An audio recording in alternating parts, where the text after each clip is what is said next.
गुरुर्ब्रह्मा गुरुर्विष्णुः गुरुर्देवो महेश्वरः गुरुः साक्षात् परब्रह्म तस्मै श्रीगुरवे नमः. గురు బ్రహ్మ, గురు విష్ణు, గురు మహేశ్వర దేవుడు. అంతేకాదు, గురు సాక్షాత్తు పరబ్రహ్మ. గురు విద్వాంసుడు, విద్యాదాత, మార్గదర్శకుడు, కానీ మానవ మాతృడు. అతనికై త్రిమూర్తులతోనూ కాదు, పరబ్రహ్మతో కూడా సమానమైన పదవిని నిర్దేశించిన మన పూర్వీకులకు అత్యధిక బలవత్తరాలైన కారణాలు ఉండాలి. అవి ఏవి? గురువులు బరువు, ప్రాముఖ్యత కలవారు. గురుత, లఘుత మనకు తెలిసినవే. విద్యను, జ్ఞానాన్ని పలువురకు పంచటం ప్రాచీన కాలపు గురువుల ప్రాథమిక బాధ్యత. గురు శిష్య పరంపరలో వారు వారధులు. ముఖ్యంగా అక్షరమైన లిపి కూడా లేని కాలంలో జ్ఞాన విస్తరణ కేవలం కథనం, శ్రవణం ద్వారా జరిగేది కూడా. ఇది నమ్మకంగా, తప్పులు జొరబడకుండా జరగటానికి ఎన్నో జాగ్రత్తలు తీసుకున్నారు ఆ కాలపు జ్ఞానులు. భాష, వారు ఉపయోగించినది జనబాహుళ్యం వాడే ప్రాకృతమైన, అంటే న్యాచురల్ భాష కాదు. ప్రత్యక్షంగా సంస్కృతం, అంటే రిఫైన్మెంట్ చేసిన భాష. దాని కఠిన వ్యాకరణ నిబంధనల వల్ల వాక్యాలలో కూడా మార్పులు చేయటం కష్టం. అంతేకాకుండా వాక్యాలను ఛందో నిబంధనల బిగుతు చట్రంలో బిగించారు. ఆ పైన స్వరబద్ధం, వేదాలలో ఉదాత్త అనుదాత్త స్వరాలలాగా చేశారు. ఇటువంటిది వేదవాక్కు. జ్ఞానదాతలు, వితరణకారులు, ఇరువులు అతి సమర్థులు కావాలి. జ్ఞానులు, తపస్సులు, నిస్వార్థపరులు అయి ఉండాలి. గురువులు కాబోయే వాళ్ళని గురుకులాలలో కఠిన పరీక్షలతో శిష్యరికం చేయించేవారు. శిష్యులు అమూల్యమైన జ్ఞాన సంపద అపాత్రుల పాలు కాకూడదు. గ్రహీతలు, శిష్యులు పాత్రులై ఉండాలి. వారి జన్మ, పెంపకం, సంస్కారం, ప్రవర్తన పవిత్రములై ఉండాలి. కర్ణ, ఏకలవ్యులను పరశురామ, ద్రోణులు తిరస్కరించారు. విద్యను, జ్ఞానాన్ని యథాతథంగా వెరితలడు వేయించకుండా భక్తి శ్రద్ధలతో స్వీకరించి అనుసరించాలి. ఇదే జ్ఞానవాహిని. జ్ఞానవాహిని అంటే గురు శిష్య పరంపర. తీసుకోవలసిన జాగ్రత్తలు: ఈ జ్ఞానవాహిని ఏ విధములైన మార్పు చేర్పులు లేకుండా ప్రవహించాలి. ఇందులో మలినాలు చేరకూడదు. జ్ఞానం అమూల్యం, అపాత్రుల చేతిలో హానికరం కావచ్చు.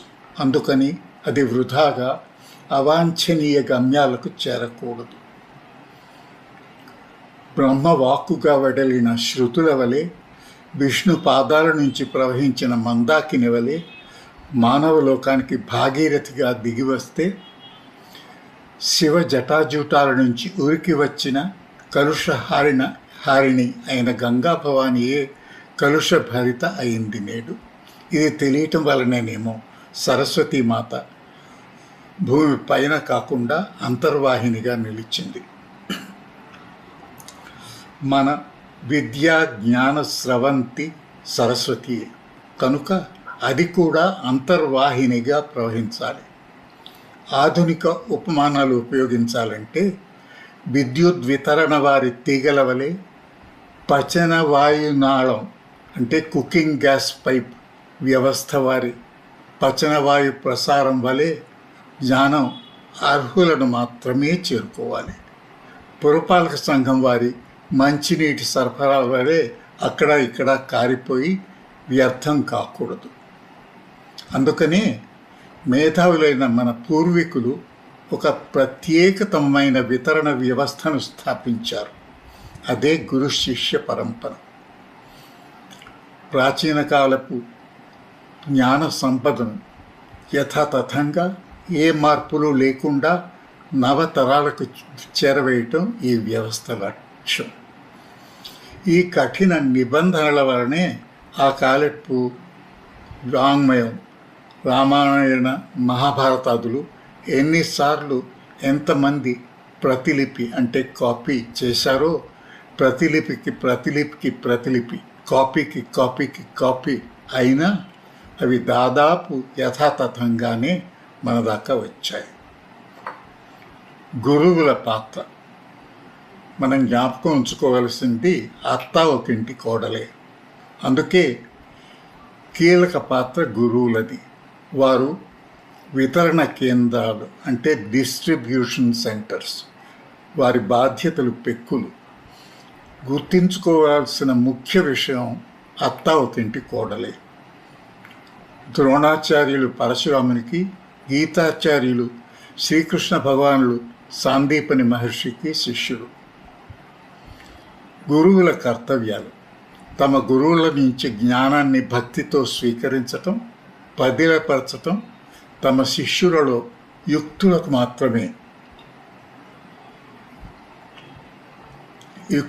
మాత్రమే భావి గురువులుగా గుర్తుపట్టి, సానపట్టి, మెరుగుపెట్టి వారికి తమ విద్యను, జ్ఞానాన్ని బోధించి వారిని తమ వారసులుగా చేయటం.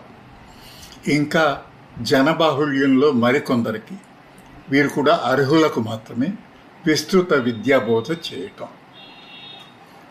సామాన్య శిష్యులను, భావి గురువులు కాబోయే వారసులను ఎంచుకోవటం గురువుల గురుతర బాధ్యత. సర్వతః, సర్వత్ర, సర్వథా, సర్వదా తమ గురుదత్తమైన విద్యను యథాతథంగా, తప్పులు లేకుండా, స్వంత కవిత్వాలు కలపకుండా, సంకరం చేయకుండా, బమ్మిని తిమ్మిగా మార్చకుండా తమ శిష్యులకు బోధించటం వారి అతి పవిత్ర కర్తవ్యం. ఇవన్నీ శిష్యుల దృష్టిలో తమ గురువులకు సర్వాధిక పవిత్ర స్థానం. వారి పట్ల అచంచల భక్తి ఉంటేనే సాధ్యమవుతాయి. అప్పుడే తమ భగవత్ సమానులైన గురువులు ప్రసాదించిన పవిత్ర విద్యాధనాన్ని తమ శిష్యులకు బాధ్యతతో భక్తిపూర్వకంగా దానం చేస్తారు వారు. అందుకే గురువులకు సాక్షాత్ పరబ్రహ్మస్థాయి కల్పించారు మన పూర్వులు. సాక్షాత్ పరబ్రహ్మస్థాయి కల్పించారు మన పూర్వులు. ఇలా చాలా తరాలు గడిచాయి. ముఖ్యంగా లిపికి పూర్వం శృతి స్మృతుల కాలంలోనూ, అక్షరమైన అక్షరలిపి వచ్చిన తరువాత కూడాను, తాళపత్ర, భూర్జపత్ర గ్రంథాల కాలంలో కూడాను పుస్తకాలు సామాన్య జనాల అందుబాటులోకి రాలేకపోయాయి. కనుక ఈ వ్యవస్థ అవసరమై స్థిరమై నిలిచింది. అచ్చు యంత్రాలు, పుస్తక ప్రచురణ, పాఠశాలలు వచ్చిన వెనుక గురు శిష్య పరంపరతో పాటు వేరు మార్గాలు మరికొన్ని ఏర్పడినవి.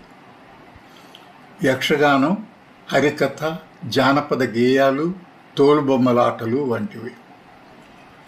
ఇవి పరిమిత విద్య గలవారు మాత్రమే కలవారికి, విద్య లేని వారికి కూడా ప్రత్యేక వాహినులు. వార్తాపత్రికలు మరొక మార్గం. నిన్న మొన్నటి వరకు గ్రామాలలో ఊరి పెద్ద మడి చెట్టు కింద పలుమందికి వార్తాపత్రికలను ప్రతిరోజు చదివి, వినిపించి, విశ్లేషించటం సాధారణ దృశ్యమే. ఆకాశవాణి వలన కూడా దాదాపు ఇదే ప్రయోజనం కలిగేది. చలనచిత్రాలు మాత్రం బహుతః మనోరంజనకే పరిమితములయ్యాయి. ఇప్పుడు సామాన్యుడు ఏం చేయాలి? సంప్రదాయం, శాస్త్రం నిర్దేశించేది ఏమిటి? ప్రాచీన జ్ఞానాన్ని, గురు వచనాలను శిరసావహించు. శాస్త్రం చెప్పేది పూర్తిగా నమ్ము. దేనిని ఎప్పుడూ ప్రశ్నించకు, ఉపేక్ష చేయకు, తిరస్కరించకు. విజ్ఞాన శాస్త్రం అంటే సైన్స్ చెప్పేదేమిటి? దేనిని గుడ్డిగా ఏమాత్రము నమ్మకు. ప్రతిదాన్ని నిలదీసి ప్రశ్నించు. ఏ విషయమైనా నిదర్శనం ఉంటేనే స్వీకరించు. నిదర్శనం ఉన్నప్పుడల్లా నీ అభిప్రాయం మార్చుకు, వెనుదీయకు. ఇలాంటప్పుడు మనం ఏం చేయాలి? తిరుగుబాటు. గురు వచనాలు శిలాశాసనాల? గురువులు చెప్పినది ఒకవేళ తప్పని తెలిసినా దానినే నమ్మాలా? గురువుగారి కావ్యం తాళపత్రాలు పాతపడినవి కొన్ని ప్రతి తిరగరాస్తున్న శిష్యునికి, తాళపత్ర గ్రంథాలు కాపీ చేస్తున్న శిష్యునికి ఒక శ్లోకం మధ్యలో ఒక చచ్చిన ఈగ కనిపించిందట. పుస్తకాలు అంటే తాళపత్ర గ్రంథాలు మూసేటప్పుడు అది అందులో ఇరుక్కుపోయిందేమో. అతడు మాత్రం యథాతథంగా ఉండాలి కనుక మరొక ఈగను పట్టుకొని చంపి కొత్త ప్రతిలో మక్కికి మక్కిగా అతికాడట. గురువును ప్రశ్నించకు అన్న ముఖ్య సూత్రానికి విపరీతార్థం ఇది. పూర్వకాలంలో గురువుల్ని ఎవరైనా ఎదిరించేవాళ్ళ? పూర్వకాలంలో కూడా శాస్త్రం చెప్పిన దృక్పథాన్ని ఎదిరించిన వారు ఉండేవారు. ఉదాహరణ, చార్వాక దృక్పథం. అది ఏమిటి? ప్రత్యక్షంగా చూచినవి, అనుభవించినవి మాత్రమే ప్రమాణం, వాటిని మాత్రమే నమ్ము, ఇతరుల నుంచి విన్నవి నమ్మకు. ఉదాహరణకి, పంచభూతాలలో భూ, జల, వాయు, అగ్నులు మాత్రమే సత్యం, ఆకాశం సత్యం కాదు. ఇది విజ్ఞాన శాస్త్ర దృక్పథానికి దగ్గరగా ఉన్నట్టు అనిపిస్తుంది. ఇంకొక గుర్తించుకోవాల్సిన ముఖ్య విషయం, వ్యక్తులు తప్పులు చేయటం సామాన్యం, గురువులు మానవులు. అందుకని వారి బోధనలో తప్పులు ఉండవచ్చు. అప్పుడేమిటి? దీనికి సమాధానం కూడా పురాణాల్లో దొరుకుతుంది. శుక్రాచార్యుల ఆదేశాన్ని బలి శిరసావహించలేదు. ప్రహ్లాదుడు చండామార్కుల బోధనలు లెక్క చేయలేదు. ఇంకొక వాదన, స్థాయి. గురువుల మాటను సామాన్యులు ప్రశ్నించవచ్చా? ప్రశ్నించడానికి మన స్థాయి ఏమిటి? సమాధానం మరొక ప్రశ్న. నీ అభిప్రాయాల విలువను బట్టి నీ స్థాయి ఏర్పడుతుందా, లేక నీ స్థాయిని బట్టి నీ అభిప్రాయాలకు విలువ ఏర్పడుతుందా? దీనికి సమాధానం చాలా సరళమే. మనం ఆలోచిస్తే మనకి తెలుస్తుంది. అనామకులు వ్యవస్థను మార్చాలని ప్రయత్నించటం మూర్ఖత్వమే అవుతుందా? చరిత్ర మనకి దీనికి సమాధానం చెప్తుంది. చర్చిల్ బాల్యంలో మూర్ఖుడుగా పేరు పొందాడు. లాల్ బహదూర్ శాస్త్రి అతి పేద కుటుంబంలో పుట్టి పెరిగాడు. ఐన్స్టైన్కు 2-3 వయస్సు దాకా మాటలు కూడా రాలేదు. జేమ్స్ వాట్ వడ్రంగి కుటుంబంలో జన్మించాడు. పాఠశాలలో చదువుకోలేదు. Faraday, Nobel, Ramanujan, Pauling, Wright brothers అనామకులుగానే తమ అధ్యయనాన్ని, పరిశోధనను ప్రారంభించారు. ఐన్స్టైన్ పాఠశాలలో నిబంధనలు పాటించని తిరుగుబాటుదారుడుగా చిన్నప్పుడే పేరు పొందాడు. అంచేత ప్రశ్నించటం అత్యవసరం. ఎందుకని? జ్ఞానం నిశ్చలం కాదు, ఒక రాయిలా ఉండిపోదు. లోతులకు పోయిన కొలది నూతన సత్యాలు అవగతములవుతూ ఉంటాయి. అరటిపు ఒలిచిన కొద్దీ ఒక్కొక్క రేకు వెనుకను కొత్త పుష్పికలు చేతికందుతాయి. ప్రశ్నల వల్లనే నూతన సత్యాలు బయటపడుతూ ఉంటాయి. ముఖ్యమైన విషయం, ప్రశ్నలు లేకుంటే ప్రగతియే ఉండదు, పురోగమనం అసాధ్యం. మానవులు కర్రమంటలతో వండుకుంటూ, రాత్రుల పూట నూనె దివిటాలతో గడుపుతూ, ఆకులొలమలే మందులుగా తింటూ అశ్వ వృషభ శకటాలలో పయనిస్తూ కూపస్థ మండూకాల బ్రతికేవారేమో.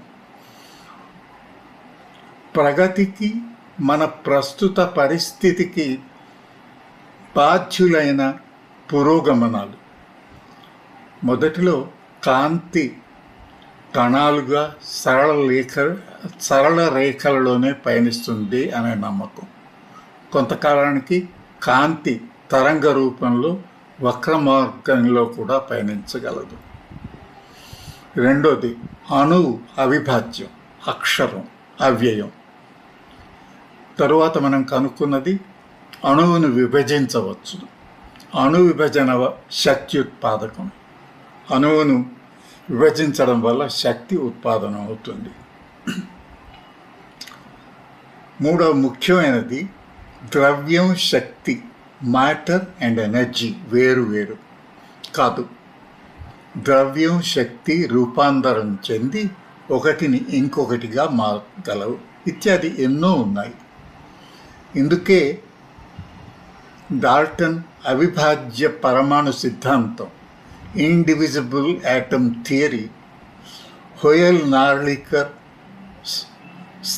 స్థితి విశ్వ సిద్ధాంతం, Hoyle నార్లికర్ steady state universe theory కొంతకాలం మాత్రమే నిలిచాయి.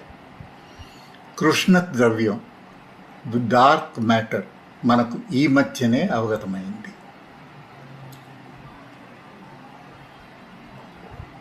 ఇవన్నీ విని కొందరు విజ్ఞాన శాస్త్రం నిలకడలేనిదని, తాతాచార్యుల వారిలా పాత తప్పులు దిద్దుకుంటూ ఉండటమే వారి పని అని పరిహసిస్తారు. కానీ ఇటువంటి సంచలనమే, పాత తప్పులను దిద్దుకోవటమే పురోగమనం. విజ్ఞానం పురోగమిస్తూనే ఉంటుంది. స్థిరమై, నిశ్చలమై, నిదర్శనాలకు అనుగుణంగా పురోగమించని విజ్ఞాన శాస్త్రం మూఢనమ్మకంతో సమానమే అవుతుంది. ఈ పురోగమనంలో ప్రతి మార్పు, ముందడుగు ప్రపంచానికి శ్రేయస్సు, కొన్నిసార్లు హాని కూడా కలిగించాయి. పాత నమ్మకాలు భూమి స్థిరము, తారలు స్థిరములు, భూమి చదును, గోళం కాదు, సంతానం దైవదత్తము, వ్యాధులు పాప ఫలములు, మలేరియా చెడు గాలి ఫలితం, బరువైన వాహనాలు ఎగరలేవు. మన సమాజంలోనూ పాశ్చాత్య సమాజంలో కూడా ఇటువంటి పాత నమ్మకాలు ఇంకా లోతుగా నాటుకొని ఉన్నాయి. భూమి గోళం కాదని నమ్మేవారు చాలామంది విద్యావంతులు కూడా ఇప్పుడు ఉన్నారు. కొన్ని అమెరికా పాఠశాలల్లో ఈనాడు కూడా డార్విన్ సిద్ధాంతం బోధించనీయరు. ఆదం అవ్వ నమ్మకమే వారి ప్రమాణం. డార్విన్ సిద్ధాంతం విని మన దేశంలోనే ఒక వరిష్ఠ రాజకీయ నాయకుడు అన్నాడు, సత్తకవులు శపమాకయ్యా, కోతులు మడుసులు కావటం ఏంటి, నేనెప్పుడు చూడలా, ఎవడైనా చూసాడా, చూస్తే నాకు చూపించు, అప్పుడు నమ్ముతా. రాజకీయ నాయకుడి మాటలు ఇవి. ప్రాచీన దృక్పథాలను ఎదిరించి కష్టాలకు, ప్రాణ నష్టానికి కూడా పాలైన వారు పెక్కురు పాశ్చాత్య సమాజంలో కూడా. Confucius, Socrates, Aristotle, Rousseau, Karl Marx, ఇంకా విజ్ఞాన రంగంలో గలీలియో, కోపర్నికస్, సామాజిక రాజకీయ రంగాల్లో Nelson Mandela, Aung San Suu Kyi, Martin Luther King, Mahatma Gandhi. కానీ అసలు సత్యం ఆలస్యమైన బయటకు వస్తుంది. ప్రస్తుత కాలం, అంతర్జాలం, దూరదర్శిని వచ్చింది. సమర్థ దూరభాషా యంత్రాలు, స్మార్ట్ టెలిఫోన్స్ పలువురి అందుబాటులోకి వచ్చాయి. జన మనోరంజనకు, జ్ఞాన సముపార్జనకు అసంఖ్యాక సులభ మార్గాలు ఏర్పడినాయి. ఫలితం గురు శిష్య పరంపర కేవలం శాస్త్రీయ సంగీత నాట్య రంగాలలో మాత్రమే అంతో ఇంతో దృఢత్వంతో నిలిచింది. జ్ఞాన వితరణ పరిస్థితిని అతలాకుతలం చేసిన ఏకైక ప్రగతి అంతర్జాలం అంటే ఇంటర్నెట్. ఇది జ్ఞానం, మనోరంజన, వార్తలు, ప్రాపంచిక విషయాలు, స్వంత వైద్యము ప్రతి ఒక్కరి చెవులను కనుల ముందు ఆబాలగోపాలం అతి సులభంగా తెలుసుకునేటట్లు కరతలామలకములుగా తెచ్చి పెడుతోంది. వీటితో పాటు విస్ఫోటకాలు సృష్టించటం, మారక ద్రవ్యాలు సంపాదించటం, హత్యలు ఆత్మహత్యలు చేసుకోవటం వంటివి కూడా. వైజ్ఞానిక, చారిత్రక, ప్రాపంచిక విషయాలను, అనేక ఇతర జీవన్మృత్యు సంబంధిత విషయాలను నందిని పందిగా, పందిని నందిగా చేసి చూపిస్తోంది. ఫలితం సత్యాసత్యాలు, న్యాయాన్యాయాలు, మంచి చెడులు, ఇట్టి ద్వంద్వాల మధ్య విచక్షణ మనకు అసాధ్యమైపోతున్నది. ఇది మన ప్రగతికి ఒక సులభ సోపాన మార్గమా, లేక మనలను అగాధంలోకి లాగేసే ఉచ్చుల గాలాల వలయ? చాలామందికి చేతి వ్రాతపై కంటే అచ్చు అక్షరాలపై ఎక్కువ మక్కువ, గౌరవం, నమ్మకం. వీరు చక్కటి రంగుల అక్షరాలతో చక్కగా కూర్చున్న సందేశాలు తొందరగా నమ్ముతున్నారు. వాట్సాప్లోని ఆకాశరామన్న వైద్యులు, ముఖం తెలియని స్నేహితులు, ప్రేమికులు ఆప్తులయ్యారు. సామాన్యులు, చదువుకున్నవారు, పిల్లలు, పెద్దలు ఎందరో ఈ ఇంద్రజాలపు టుచ్చులలో చిక్కుకున్నారు. వారికి హాని కూడా కలుగుతున్నది. జ్ఞానవాహిని మిథ్యామై అవుతున్నది. కలుషహారిణి అమ్మ గంగాభవాని, కలుషమై అయిన గతి ఏమి కలదు మనకు. కల్పిత మేధస్సు మరొక ఆధునిక పరిణామం. దీని గురించి ఇంకోసారి. తుది మాట. విజ్ఞాన శాస్త్రం పాల సముద్రం వంటిది. మనమే మందర పర్వతాలమని ఊహించుకోవాలి. మనకి వాసుకి అనవసరం, మథనం అనివార్యం. అమృతమా, హాలాహలమా, ఏది మనం ఉత్పన్నం చేసుకుంటాం, దేన్ని ఉపయోగించుకుంటాం? అంతర్జాలాన్ని, కల్పిత మేధస్సును వెలకట్టడానికి, శ్రేయస్కరములుగా ఉపయోగించుకోవటానికి మనం మన స్వీయ మేధస్సును సవ్యంగా ఉపయోగించుకోవాలి. జీవనశైలి, ఆరోగ్యం, ఆయుర్దాయం, సాధకాలు నిరాఘాటంగా వృద్ధి చేయాలి. శుభం భూయాత్.